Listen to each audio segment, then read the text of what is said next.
जय हिंद मेरे प्यारे दोस्तों।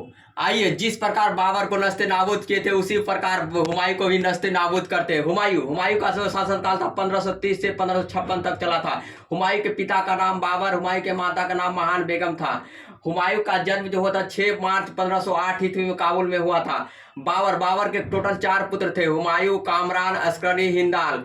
हुमायूं जो है अपने पिता के वसीयत के अनुसार अपने भाइयों में साम्राज्य का विभाजन किया था। कामरान को काबुल कंधार दिया था, उसमें संतुष्ट नहीं हुआ था तो लाहौर और मुल्तान पर भी आक्रमण कर लिया था। उसके बाद अस्करनी को सामा का क्षेत्र दिया था जो राजस्थान में पड़ता है। हिंदाल को अलवर का क्षेत्र दिया था जो राजस्थान में पड़ता है। उसके हुमायूं का जो चचेरा भाई था सुलेमान मिर्जा को भी बदसखा प्रदेश दिया था जो अफगानिस्तान में है। कहेगा कि हुमायूं शासक बनने से पहले कहाँ का सूबेदार था, तो वह बदसखा प्रदेश का सूबेदार था। हुमायूं राज्याभिषेक 30 दिसंबर 1530 ईस्वी में किया था। हुमायूं का जो पहला युद्ध था जो था वह पानीपत का प्रथम युद्ध था। उसके बाद शासक बनने के पहले उसका पहला आक्रमण कालिंजर का अभियान था जो प्रताप रुद्र के खिलाफ किया था। प्रताप रुद्र को जो सहायता करा था अफगान शासक महमूद लोदी। इसकी सूचना मिलने के बाद वह हुमायूं वापस लौट गया था। उसके बाद 1532 में दोहरिया दौरा का युद्ध मोहम्मद लोदी के खिलाफ किया था। उसका कहेगा कि हुमायूं का जो कौन सा अभियान हुआ था शासक बनने से पहले सफल अभियान कौन था, दोहरिया दौरा का युद्ध, जिसमें महमूद लोदी के हार और हुमायूं की जीत हो गई थी। उसके बाद 1532 में चुनार के किला पर घेरा किया था जो मात्र 6 महीने तक घेरा किया था। उसके बाद भी सफलता नहीं मिला था, तो उसके बाद जो चुनार का जो कि शेरशाह सूरी से क्या कर लिया था, समझौता कर लिया था। उसके बाद 1533 में दीन पनाह नगर की स्थापना किया था जो दिल्ली में पड़ता है। उसके बाद ये 1534 में बिहार में दंगा हो गया था, तो दंगा को शांत करने के लिए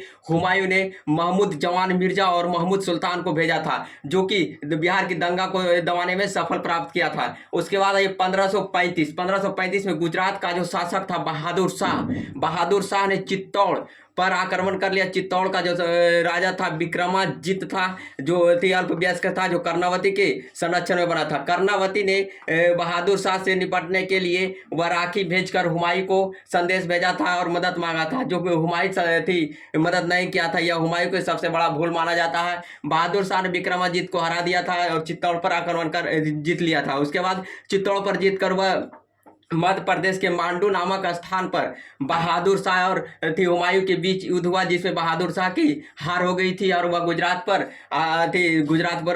शासक बन लिया था। और गुजरात में हिंदाल, वो अपने छोटे भाई हिंदाल को सूबेदार वहां पर नियुक्त किया था। वह कुछ दिन के लिए उस पर सूबेदार नियुक्त कर रहा था। उसके बाद उसके शासन से हट गया था। उसके बाद ये 1538 में बंगाल का अभियान किया था।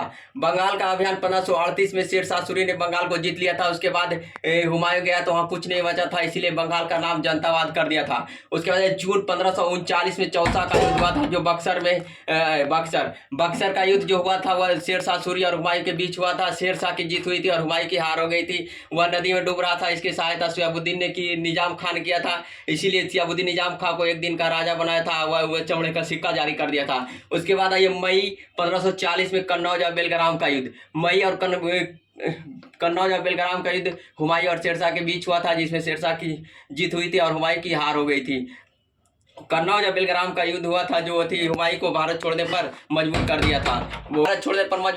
तो कन्नौज और बेलगाम का युद्ध, तो कन्नौज और बेलगाम को भारत छोड़कर वह ईरान चला गया था। ईरान के शासक मीर अली अकबर के पास चला गया था। मीर अली अकबर के पुत्री हमीदा बानो बेगम से 1541 में निकाह कर लिया था। उसके बाद 1542 में अकबर का जन्म हो गया था। उसके बाद आई 1545 में ईरान की शासक की सहायता से काबुल और कंधार पर विजय प्राप्त कर लिया। उसके बाद 1553 में जो इस्लाम शाह की मृत्यु हो गया था, उसके बाद हुमायूं अपना साम्राज्य फिर से स्थापित कर लिया। उसके बाद 1554 में पेशावर पहुंचा और 1555 में लाहौर पर कब्जा कर लिया था। उसके बाद 1555 में मच्छीवाड़ा का सतलज नदी के किनारे हैवार खान और तेतार खान, अफगान के शासक हैवार खान और तेतार खान के बीच युद्ध हुआ था, जिसमें हुमायूं की जीत हुई थी और हैवार खान और तेतार खान की हार हो गई थी। इसके बाद हुमायूं पूरे पंजाब पर अधिकार कर लिया था। उसके बाद 22 जून 1555 में सरहिंद का युद्ध हुआ था।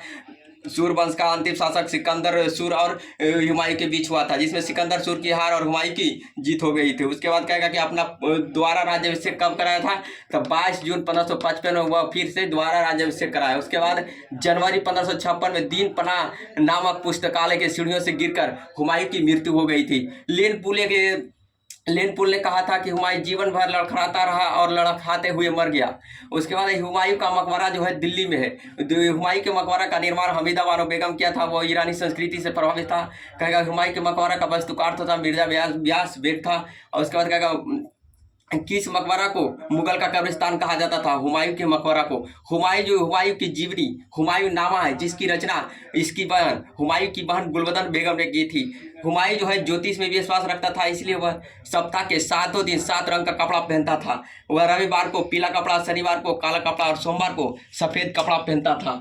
और इसी प्रकार हमारे चैनल के साथ बने रहिए और आपका सपोर्ट चाहिए और इसी प्रकार के वीडियो पाने के लिए हमारे साथ बने रहिए। थैंक यू, धन्यवाद।